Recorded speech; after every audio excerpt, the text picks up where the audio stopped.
कर्म का फल। बहुत समय पहले विंध्याचल पहाड़ियों के पास सूरजपुर नाम का गांव था।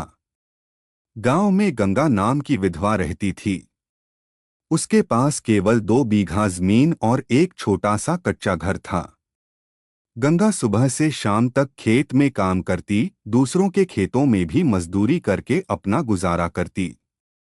वह कहती, मेहनत और सच्चाई ही सबसे बड़ा धन है। गांव में ही ठाकुर भीमसिंह नाम का जमींदार था। वह अमीर तो था, पर घमंडी और निर्दयी भी। अक्सर गरीबों को तंग करता, मजदूरों का मेहनताना रोक लेता और बेकार झगड़े खड़े करता। गंगा उसकी बातों से कभी नहीं डरती, बस चुपचाप अपना काम करती। एक साल भयंकर सूखा पड़ा। खेत सूख गए, कुएं खाली हो गए।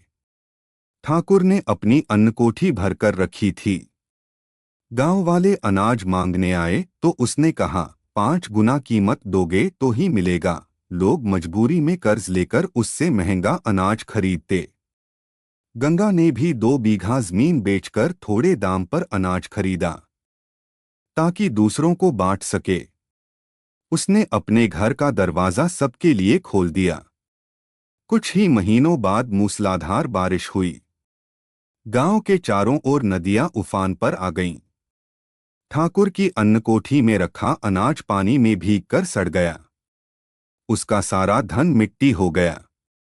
उधर गंगा ने जिन लोगों की मदद की थी, वही लोग अब उसकी खेतीबाड़ी संभालने लगे। बारिश के बाद उसकी जमीन पर इतनी अच्छी फसल हुई कि उसका घर अनाज से भर गया।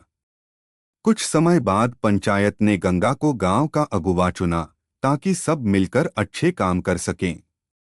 ठाकुर को अपनी गलती का एहसास हुआ और उसने सबके सामने माफी मांगी। सिख, कर्म ही सच्चा धन है। ईमानदारी, दया और मेहनत का फल देर से सही पर अवश्य मिलता है। दूसरों का हक मारने से केवल क्षणिक लाभ होता है, पर सच्चे कर्म से सम्मान और सुख दोनों मिलते हैं।